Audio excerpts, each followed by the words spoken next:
Halo, halo, apa kabar? Assalamualaikum warahmatullahi wabarakatuh. Senang sekali saya sebenarnya bisa kembali menjumpai Anda semua. Saya agak terkejut membaca kiriman sebuah berita ini di detik.com ya disebutkan bahwa Menteri SDM Bahlil Lahadalia itu akan bahkan memaksa gitu disebutnya ya atau mewajibkan dari PT Bukit Asyam untuk memproduksi DME ini ya. Ini semacam proyek hilirisasi dimethyl ether ini sebagai pengganti dari LPG.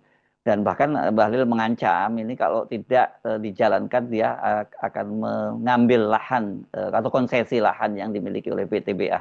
Ini ini saya jujur terkejut apa sesungguhnya terjadi kok kemudian sampai main ancam itu ada apa sebenarnya ini. Oke, saya ajak Anda berbincang dengan manusia merdeka Said Didu.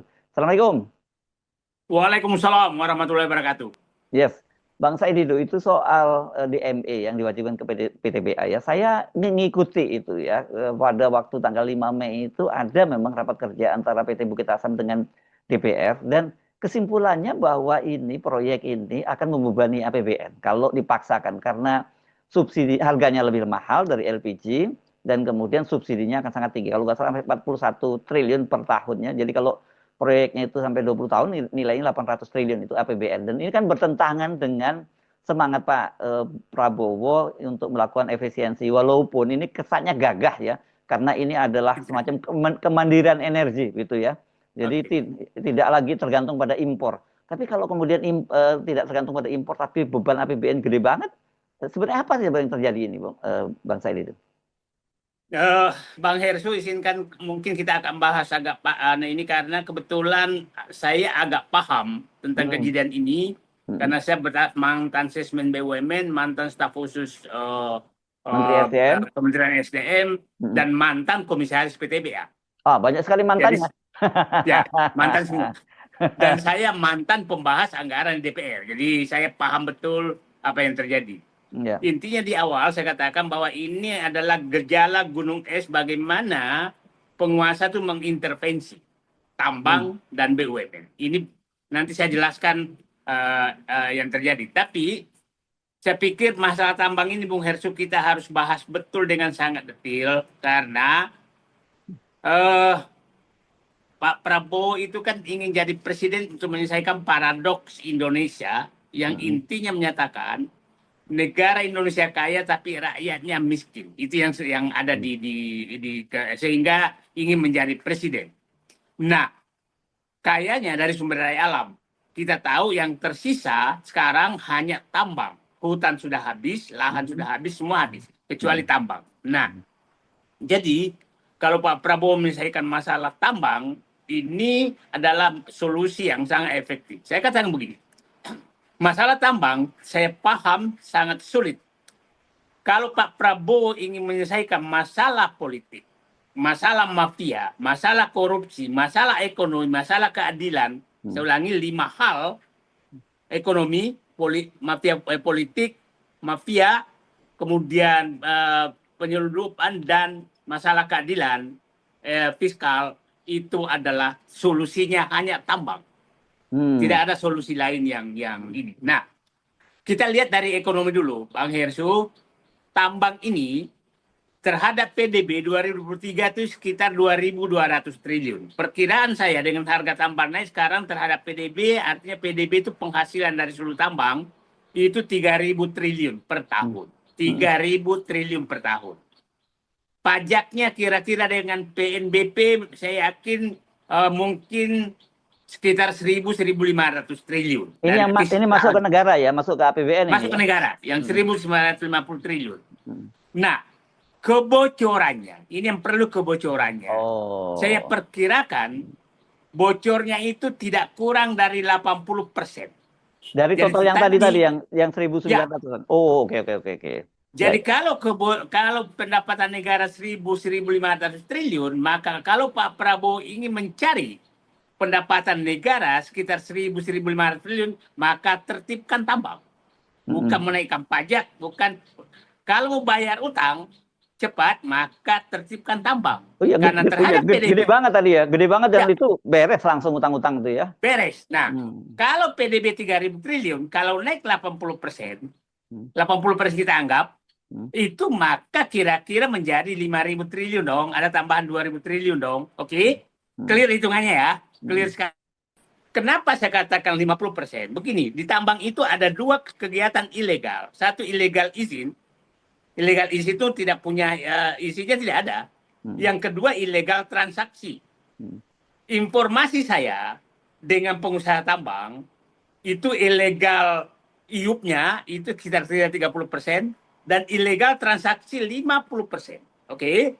Nah, saya dapat informasi dari tambang, dari pengusaha tambang, sebenarnya mereka tidak mengeluarkan kos apa-apa kalau pemerintah itu menertibkan yang 80% itu.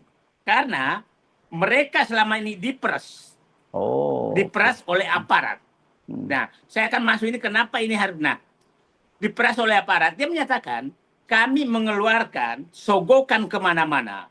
Mulai dari tingkat RW sampai ke tingkat pimpinan tertinggi negara, yang punya izin lengkap itu 30%. Yang punya izin lengkap loh. Yang tidak punya izin lengkap itu bisa sampai 50%. Yang petambang rakyat, yang ilegal, itu bisa sampai 50-60% yang dia sogok ke aparat. Agar dia tetap beroperasi. Artinya, Pak Prabowo kalau menertibkan tambang, itu tidak menyiksa apapun pengusaha. Tidak sama sekali. Jadi kalau istilah saya, penertiban tambang temanya adalah menghentikan perampokan, perampasan, dan pemerasan oleh aparat, dan oknum aparat, dan preman untuk terhadap pengusaha yang jujur, untuk meningkatkan pendapatan negara yang saya katakan tadi, terhadap PBDB kira-kira bertambah 2.000 triliun, terhadap pendapatan negara mungkin 1.500 triliun.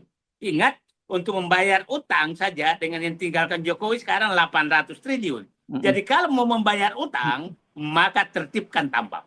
Oke, nah itu kira-kira hitungan-hitungan makronya, dan pengusaha akan happy karena dia lebih senang transparan, tidak lagi diperas setiap saat oleh preman, oleh oknum aparat. Nah, sehingga dia berbisnis dengan tenang. Saya ketemu pengusaha di Morowali, pengusaha tambang di Kalimantan, pengusaha ini, semua menyatakan hal yang sama kepada saya. Dia lebih senang kalau Prabowo melakukan penertiban tambang daripada yang dialami sekarang. Nah, sekarang kita masuk, kenapa Prabowo tidak kuat melakukan penertiban? Itu kan pertanyaannya. Dan terlalu hati-hati. Kita ingat, kita harus paham bahwa sekarang semua pemain tambang itu ada di pusaran kekuasaan politik. Semua pengusaha tambang. Semua banyak aparat, di kabinet ya, di kabinet banyak. Ya, ada di kabinet. Ada di kabinet, ada di sekitar Prabowo semua. Nah, semua aparat itu menjadi pelindung tambang mulai pusat sampai daerah. Oknum aparat. Oke. Penegak hukum juga demikian. Semua menjadi aparat. Mau coklat, mau hijau, apa segala, semua itu menjadi pelindung. Politikus daerah juga menjadi pelindung semua kepada tambang, kepada ilegal tambang ini. Masih ingat kan bunuh-bunuhan antara polisi karena sama-sama pelindung tambang? Ya kan? Masih ingat, kita tidak tahu persis bahwa kekuasaan politik sekarang itu betul di pusaran pemain-pemain tambang. Dan problemnya, pemain tambang ini ada di sekitar presiden. Aparat ada di pemain tambang, ada di aparat. Jadi, saya katakan, kalau Pak Prabowo ingin menyelesaikan negara, selesaikan tambang, tapi rakyat harus berada di belakang Prabowo melawan para politikus, para aparat, oknum aparat, dan para preman-preman yang menjadi penikmat tambang di 2.000 triliun per tahun. Itu kira-kira. Nah, sekarang Pak Prabowo mau nggak melakukan itu? Itu kan pertanyaan berikutnya, Mas Heru. Mau nggak melakukan itu? Saya yakin Pak Prabowo berpikir akan melakukan itu, melakukan penertiban tambang itu. Nah, sehingga kalau saya ingin menyatakan, menyimpulkan tadi bahwa penertiban tambang itu akan menyelamatkan negara dari korupsi, dari mafia, dari politik kotor, dari pemerasan oleh aparat, dan menyelamatkan negara dari tambang itu menurut saya, dan tidak ada yang tersinggung sama sekali bagi pengusaha. Pengusaha kan happy sekarang 50-60% dari revenue loh, dari revenue bukan dari untung, dari revenue itu masuk ke negara dan negara akan mendapatkan tambahan perkiraan saya itu PDB tambahan sekitar 2.000 triliun, kemudian pendapatan negara mungkin 1.000 sampai 1.500 triliun. Ya. Jadi solusi strategis bisa diselesaikan. Itu Mas Heru. Oke, nah apa urusannya tadi dengan yang saya sampaikan tadi soal di ME tadi yang kemudian kok Bahlil mau ambil alih lahan konsesinya PTBA kalau dia tidak menjalankan itu. Padahal seperti saya sebutkan tadi di dalam rapat dengan DPR itu angkanya jelas rugi itu Pak Prabowo pasti akan merogoh kocek lebih dalam di APBN itu. Oke. Saya ingin ceritakan sedikit tentang proyek ini. Proyek DME ini dimulai di isu ini kan Pak Jokowi dengan juga sama alasannya nasionalisme. Itu 2016. Saya masih staf khusus. Anda ceritakan dulu DME itu apa supaya orang juga paham ya. Ide proyek ini adalah oleh Rini Suwandi dengan Jokowi mulai 2016. Saya saat itu masih komisaris di Bukit Asam. Nah, kejadiannya begini. Pada saat mau MOU 2018, saya komisaris PT Bukit Asam tidak tidak meminta agar, kan pada saat itu proyek ini dirancang adalah Pertamina karena awalnya diarahkan untuk gasifikasi pupuk. Pupuk Indonesia dan PTBA dan PGN karena masih bisa saat itu. Nah, itu dibentuk konsorsium. Nah, saat itu semua komisaris BUMN lain dan direksi BUMN lain sudah setuju. Yang belum setuju adalah komisaris Bukit Asam dan Said Didu ada di situ. Oke. Nah, mereka sudah berangkat ke Amerika mau tanda tangan MOU hari Senin, berarti hari Senin di sana, di sini kan hari Selasa gitu kan. Nah, di root saya udah ini saatnya saya buka. Saatnya saya buka, di root saya menelpon, Pak Ibu Menteri, ini marah-marah karena Bukit Asam belum, komisaris Bukit Asam belum mengeluarkan persetujuan tentang proyek ini. Nah, setelah saya rapat dengan komut saya itu Agus Suhartono dengan seluruh komisaris, ini saya bilang, Panglima TNI ya waktu itu ya? Mantan Panglima TNI. Saya bilang, saya menyetujui proyek ini asal dua ketentuan. Satu, harus ada studi kelayakan. Dua, teknologinya dilelang. Dilelang. Nah, kedua persyaratan itu tidak dipenuhi. Nah, akhirnya mereka pulang tanpa bisa tanda tangan karena saya menolak. Karena saya butuh syarat, bukan menolak. Karena saya membaca ada markup yang sangat besar di proyek ini. Terutama di teknologi. Itu sampai, kalau sekarang investasi sekitar 70-an triliun.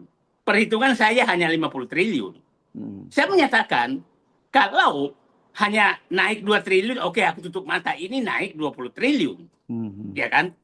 Nah, akhirnya batal, mereka pulang, saya dapat informasi mereka langsung melapor ke Istana Bogor, bahwa ini batal. Akhirnya keluar instruksi pecat Said Didu. Nah, keluarlah RUPS luar biasa khusus memecat Said Didu sebagai komisaris. Oke? Saat itu deputi bekas anak buah saya datang karena malamnya saya dapat informasi, besok aku RUPS luar biasa nih, siapa sih yang diganti? Bapak Aman.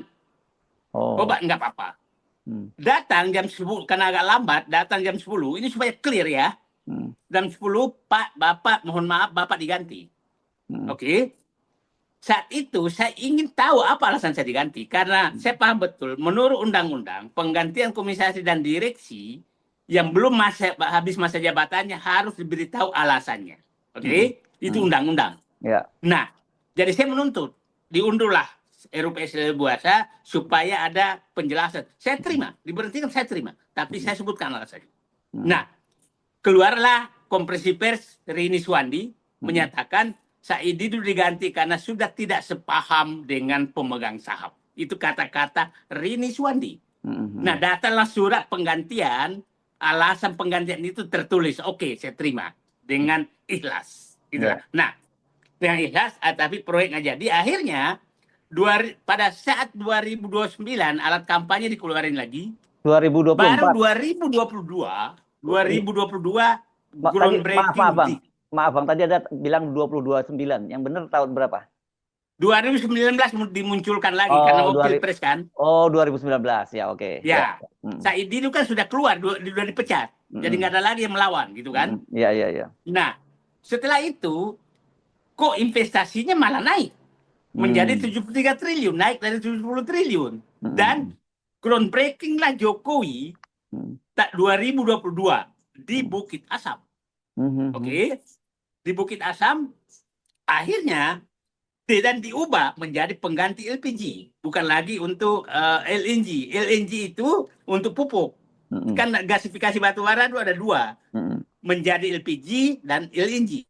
Sampaikan di DPR yang kita dapat, itu kan biaya produksi DME sampai menghasilkan LPG, mm, kan di sana tuh adalah Bukit Asam hanya sebagai supplier batu bara muda, mm, kemudian Pertamina, kemudian teknologi luar negeri merubah menjadi DME, ya kan? mm, Proyek bisnis itu.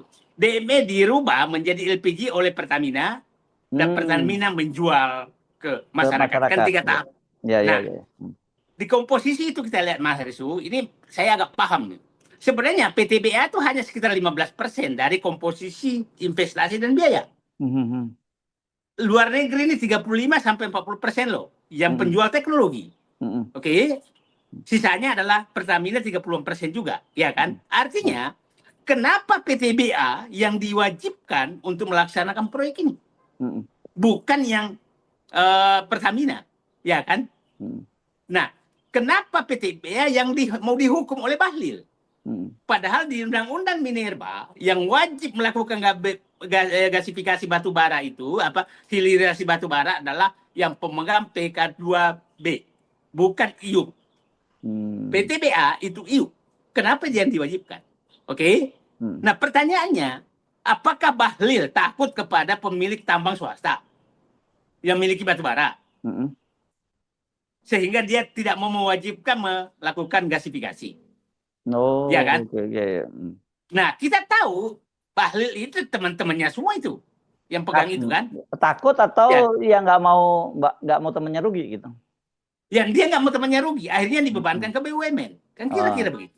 Nah, mm, publik harus paham bahwa kalau ini dipaksakan, ya, dibangun, mm, maka pilihannya adalah menaikkan harga LPG 30%, 50%, oke. atau menambah subsidi yang dikatakan Bang Hesu tadi Mm, 41 triliun per tahun. ya, Nah, coba akal sehat mana yang bisa menerima? Investasi hanya 70 triliun, tapi negara harus membayar 800 triliun mm, untuk menutupi kerugian. Oke? mm, Nah, mereka selalu menyatakan bahwa ini untuk mengurangi impor. Sebentar dulu. Tidak mm, ada kaitannya dengan impor. Karena batu bara, karena kalau batu bara, kalau dijual kan menghasilkan dolar. Jadi ya, tidak ada kaitannya dengan mm, devisa. mm, Kalau Anda jual batu bara menghasilkan dolar. Kalau Anda olah batu bara akan menghemat dolar, kan sama aja nol juga kan. Nah, mm, mm, ini rasional yang nah, dan yang menarik Pak Bang Hersu, sebenarnya Pak Prabowo itu kan membantu dan antara mm. agar tidak terjadi intervensi terhadap Oh ya, BUMN. terhadap investasi-investasi yang merugikan.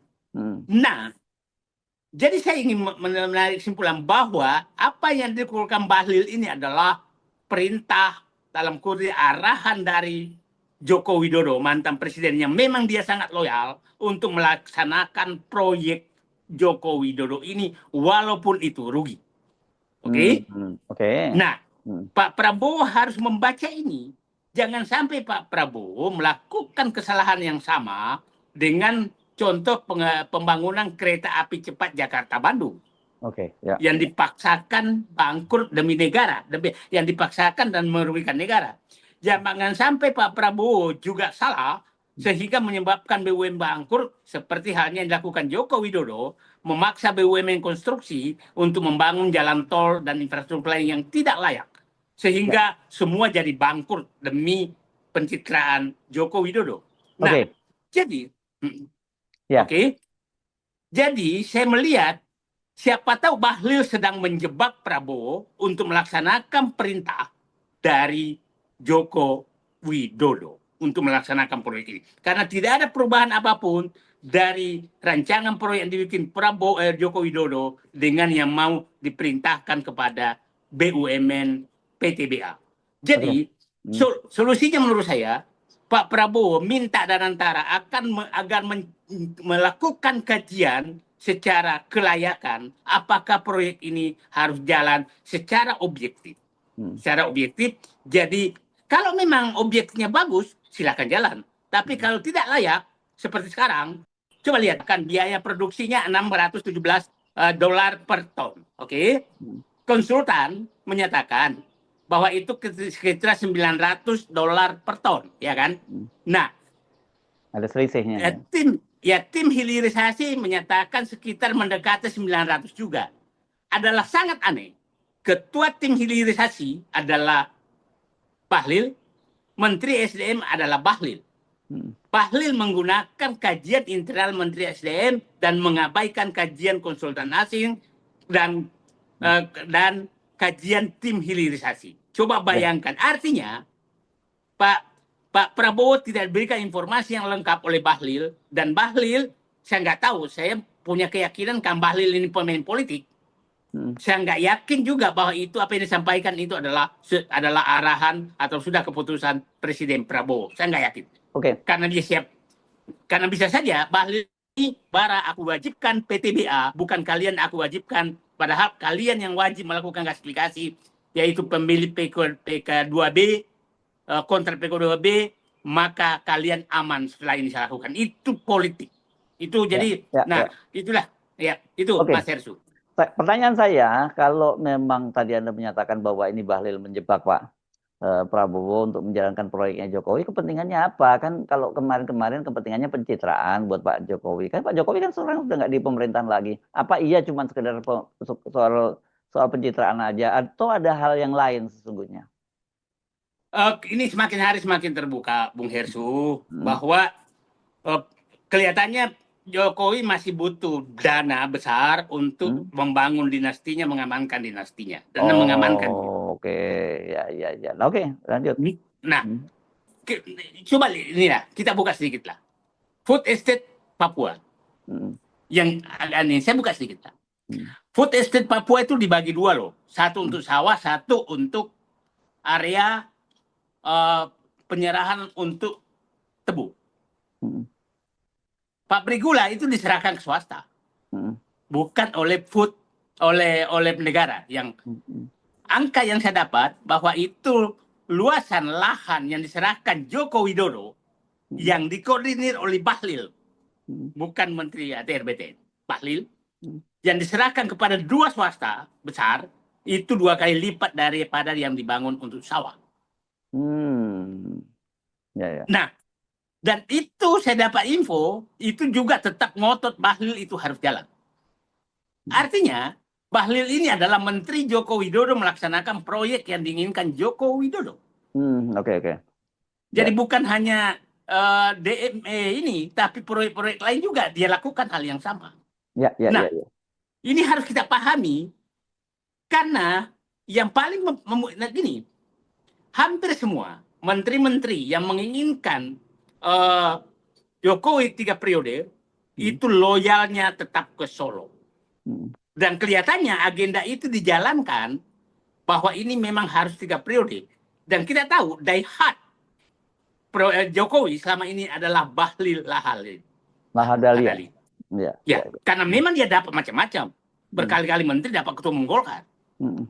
Jadi, nah ini Pak Prabowo harus membaca ini bahwa yang menghalangi Pak Prabowo masuk tambang, saya yakin adalah menteri-menteri yang loyal ke Joko Widodo. Itu yang menghalangi aparat-aparat yang loyal kepada Joko Widodo, oligarki yang loyal kepada Joko Widodo, mafia yang loyal kepada Joko Widodo. Inilah yang menghambat Prabowo melaksanakan ide-idenya untuk perbaikan Indonesia. Oke, clear Bang Said itu ya. Oke. Baik, terima kasih Bang Said itu, kita ketemu Ya, lagi, kita bahas lagi, kita bongkar satu persatu ya, Bang Said itu. ya, kita Ya. kita harus bongkar demi kan solusinya tidak banyak. Tidak Hmm. banyak solusinya, tapi solusinya sederhana. Hmm. Prabowo harus melawan dan menyingkirkan, membuang orang-orang loyalis Ya. ke Joko Widodo yang menghambat Hmm. adalah kita tahu pemain tambang terbesar siapa sih? Hmm. Ya kita tahu semua. Nah, Hmm. yang tambang terbesar siapa sih yang melonjak kekayaannya karena tambang kan kita tahu nama-namanya. Ya, ya, Itu adalah ya, loyalis ya. Jokowi semua yang berteriak 3 periode itu. Yes, oke. Terima kasih. Ya. Sampai ketemu lagi. Assalamualaikum warahmatullahi wabarakatuh. Waalaikumsalam warahmatullahi wabarakatuh.